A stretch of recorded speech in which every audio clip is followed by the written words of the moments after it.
L'homme éolienne est le secret de l'énergie créatrice. L'homme est semblable à une éolienne. Il est posé sur la terre. Il est grand et magnifique, imposant par sa hauteur. L'homme sait qu'il est en contact avec l'air et que d'une certaine façon, cela le rend supérieur, car il est au-dessus de certains mondes grossiers par sa pensée subtile, son raisonnement, son intelligence. Être en contact avec l'air signifie être capable de capter des inspirations, de vivre avec un monde plus subtil, de voyager dans des mondes aériens, invisibles, tout en produisant une force créatrice pour dompter le monde physique. La majeure partie des hommes en sont inconscients, car ils ne se connaissent pas et n'ont pas été éduqués pour se connaître dans la vérité. Mais cela ne change rien à la nature et aux capacités de l'homme. L'homme est une éolienne. Il ne doit donc pas se contenter de brasser du vent dans le vide, mais il doit être muni d'un transformateur d'énergie et d'un canalisateur pour que la force captée soit positive et créatrice. Cette énergie ainsi transformée pourra lui permettre de vivre mieux et d'une façon honorable sur la terre, de maîtriser les mondes et d'organiser sa destinée avec les dieux. La pensée de l'homme peut aller dans tous les mondes. D'ailleurs, lorsque vous regardez une éolienne, l'hélice tourne sans cesse et donne l'impression de vivre avec l'air. Ainsi, l'éolienne est en correspondance avec le monde des pensées qui l'anime et dans lequel elle vit. Il en est de même pour l'homme, mais il ne doit pas se contenter de vivre avec de hautes et belles pensées. L'homme doit également être un corps catalyseur, capable de centraliser toute cette énergie et de la transformer en une force qui va donner une âme à la matière et l'organiser De même qu'une éolienne produit de l'électricité, l'homme doit enfanter une force d'âme qui donne du sens, de l'intelligence, de l'âme et qui organise la matière. Comprenez que l'éolienne est comme l'homme. Elle aussi a une tête constituée par le rotor que vous pouvez voir à son sommet. C'est cette roue ailée qui, dans l'éolienne, vit avec le monde de l'air et le royaume subtil. Si vous prenez conscience de cette similitude entre l'homme et l'éolienne, vous aurez la capacité de vous élever au-dessus de toute chose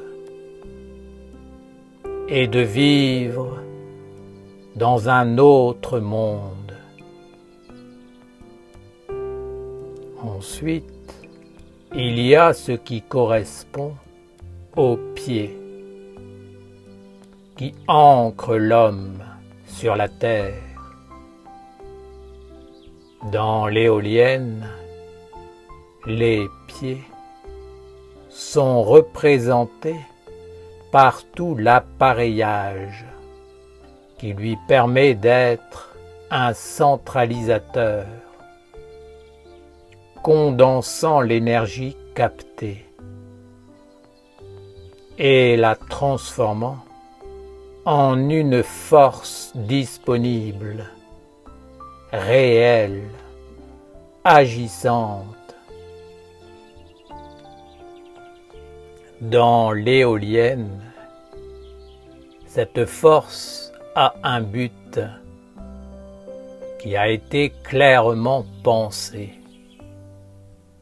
celui de donner une énergie à l'humanité, afin qu'elle puisse conquérir le monde et avoir des conditions honorables pour vivre sur la terre.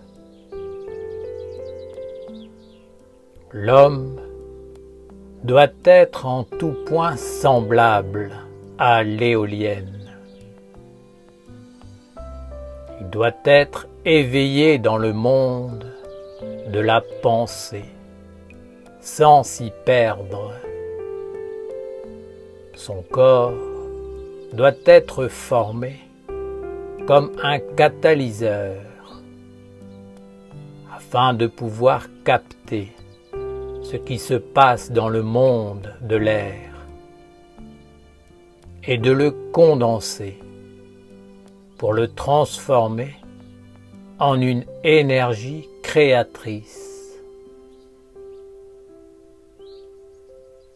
Dans l'ancienne tradition, dans la religion du Père, un tel homme était appelé un prêtre, un mage, un serviteur de Dieu, de l'humanité et de la terre.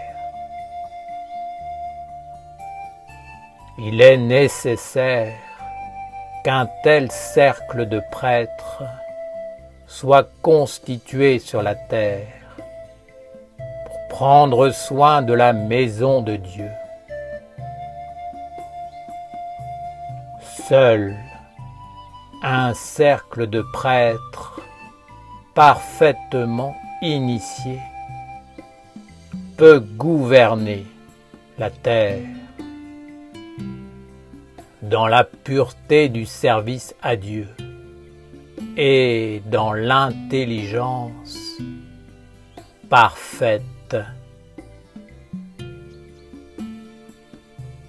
L'ordre de la prêtrise est une intelligence en action, chargée de transmettre une âme lumineuse, vivante, à l'humanité et à la nature, afin de leur apporter la bonté et de les relier au monde supérieur des dieux. Aujourd'hui, les hommes sont inconscients de la prêtrise magique et de sa nécessité vitale. Ils se contentent de vivre dans leur tête sans se poser plus de questions, et ils sont heureux ainsi. Ils pensent tout comprendre et finissent par croire qu'ils sont exceptionnels parce qu'ils ont cette capacité de vivre naturellement dans les mondes subtils. Mais malheureusement pour eux, ils ont oublié qu'il ne suffit pas de capter la pensée. Il faut aussi lui donner un sens supérieur. Il faut être un catalyseur, un condensateur d'énergie, afin de transformer en force et de lui donner une orientation bénéfique, maîtrisée. Au mieux, si l'énergie produite par l'éolienne n'est pas canalisée, elle se perd. Mais dans l'homme, comme dans la nature, rien ne se perd. Alors, l'énergie ainsi engendrée et non canalisée devient destructrice. Telles sont la déchéance, la souffrance et l'inconscience de l'homme. Ce n'est pas parce que l'homme maîtrise un savoir dans un domaine de l'existence qu'il est éveillé dans tous les aspects. Oui, l'homme a réussi à fabriquer des éoliennes et à maîtriser l'électricité pour vivre mieux dans le monde mortel. Mais il n'a pas réellement compris d'où venait ce savoir et à qui il appartenait. Car c'est l'homme lui-même qui est une éolienne, dont l'énergie d'âme engendrée est bénéfique ou maléfique. Si une énergie n'est pas correctement canalisée, elle deviendra incontrôlable et basculera dans l'aspect destructeur. Ainsi, l'homme appelle en lui la force de la destruction sans même en être conscient. Plus l'homme fait tourner la roue de sa pensée, plus il accumule une énergie qui devient une maladie dans sa vie. Je ne dis pas que penser soit négatif. Je dis que la pensée doit être maîtrisée et que l'énergie engendrée doit être condensée et canalisée dans le sens d'apporter le bonheur et la prospérité aux dieux. Si les dieux sont honorés, l'intelligence sera présente, l'âme sera vivante, la volonté sera claire, pure et sage. Si le rotor de l'éolienne tourne dans le vide, l'énergie engendrée ira directement dans la terre, sans avoir pu être digérée, causant ainsi une destruction de sa nature profonde. C'est ce que vous êtes en train de vivre aujourd'hui, sans même le comprendre. Éveillez-vous et structurez l'ordre de la prêtrise sur la terre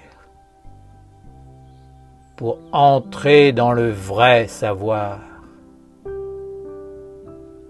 dans la vraie science, dans le but d'équilibrer les énergies à l'œuvre. Ne soyez plus des éoliennes qui brassent de l'air sans intelligence et engendrent une énergie non canalisée. Entrez dans l'ordre de la prêtrise et constituez le cercle du gouvernement sur la terre, afin que toutes les énergies à l'œuvre soient condensées d'une façon juste pour équilibrer les mondes et qu'aucune force destructrice ne soit engendrée. C'est cela, gouverner. Ne vous préoccupez pas qu'il y ait déjà des gouvernements. Ne soyez pas contre eux, car ce qui doit être poursuivi, c'est le bien commun. Établissez le gouvernement de la nation essénienne, qui est la terre, le peuple et la religion de Dieu, le Père et la Mère de tous les êtres. Alors, tous les autres gouvernements seront influencés d'une façon positive par votre œuvre bienfaisante et ils prendront le meilleur de ce que vous leur offrirez dans l'amour pour améliorer la vie de toutes les créatures sur la terre. L'énergie créatrice sera positive. Elle sera canalisée.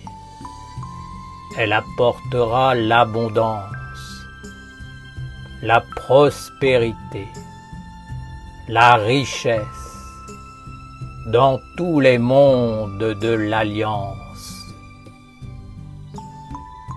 Les forces à l'œuvre seront multipliées et l'homme sera un créateur, un prêtre, une prêtresse sur la terre. Arrêtez de tourner dans le vide en étant convaincu que vous êtes supérieur parce que vous avez la capacité d'avoir des pensées élevées ou une vision supérieure de la vie. Si votre corps n'est pas un catalyseur, si vous n'êtes pas connecté avec le gouvernement de Dieu d'une façon concrète, tout ce que vous faites, au mieux, ne sert à rien. Au pire, devient une énergie mal canalisée, donc destructrice. Il est fondamental que chaque homme comprenne son rôle exact sur la terre. Père Raphaël, comment pouvons-nous canaliser cette énergie, puisque pour nous, il est inné d'avoir une pensée et de vivre avec les mondes de l'air. Qu'elle soit haute ou non, nous avons une pensée et bien souvent, nous n'y prêtons pas plus d'importance que cela. Comment faire pour l'éveiller, pour prendre conscience qu'elle engendre une énergie créatrice? Comment faire pour la canaliser d'une façon juste et la conduire jusque dans le corps afin qu'elle devienne positive? Gouverner signifie conduire toutes les forces à l'œuvre dans le bien commun. Le bien suprême pour l'homme est d'honorer les dieux en Dieu et de les faire apparaître d'une façon juste dans sa vie. Si les dieux apparaissent, tous les mondes sont bénis. Ce n'est pas un ancien langage, c'est le langage universel que tout homme ou femme de science doit apprendre. Si les hommes ne font pas apparaître les dieux de la lumière par l'énergie créatrice, celle-ci deviendra nécessairement destructrice. L'homme qui vit sur la terre doit construire un corps, un monde concret, issu d'un monde subtil et invisible. Ce corps doit être en conformité avec l'origine divine. Il doit être une offrande. Si l'homme honore les dieux de la lumière, il connaîtra la perfection. Mais si ce sont les dieux des ténèbres, de la mort, il récoltera ce qu'il a semé.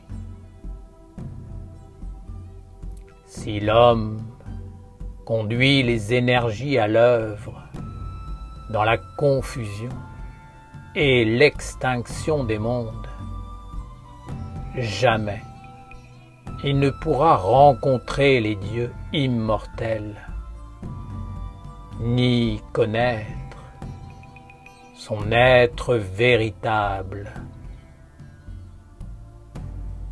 L'homme doit être un prêtre et un roi.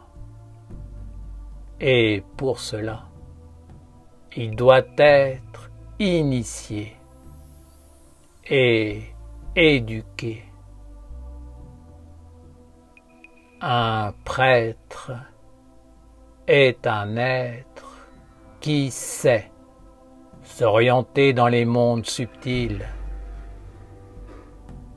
Un roi est un être qui sait gouverner, maîtriser les forces à l'œuvre dans l'intérêt du bien commun et de l'alliance.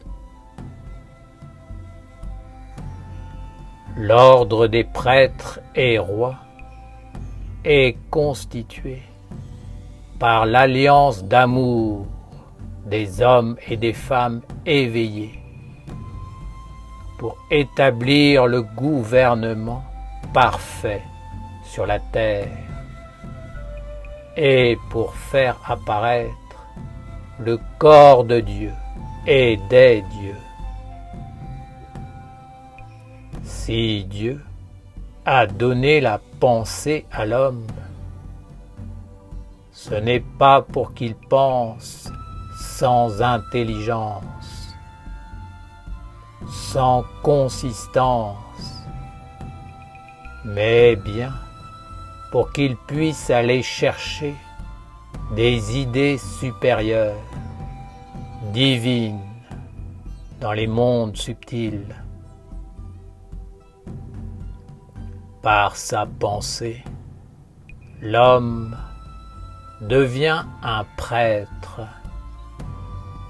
c'est-à-dire un être capable d'unir les mondes invisibles au monde visible et de donner une pensée lumineuse aux êtres et aux choses.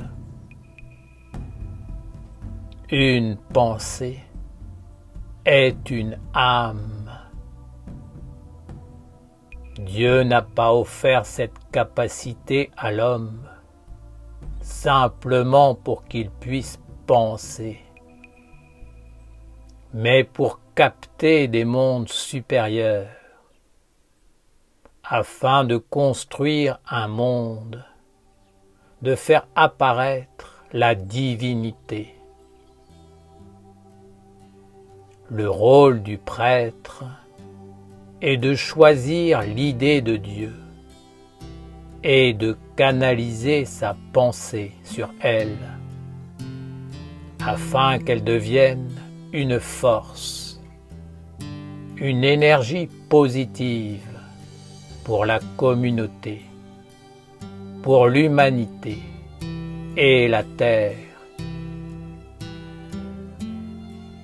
Comprenez que tous les initiés, les savants les mages de la lumière ou des ténèbres utilisent cette force pour canaliser un monde et le faire apparaître. Les prêtres le font pour servir Dieu, pour sanctifier son nom, pour honorer son règne, pour accomplir sa volonté, sur la terre visible comme au ciel, dans les mondes subtils. Les serviteurs de l'obscurité le font pour bâtir un monde dédié à l'homme mortel, qui n'est pas toujours conforme à la volonté de Dieu.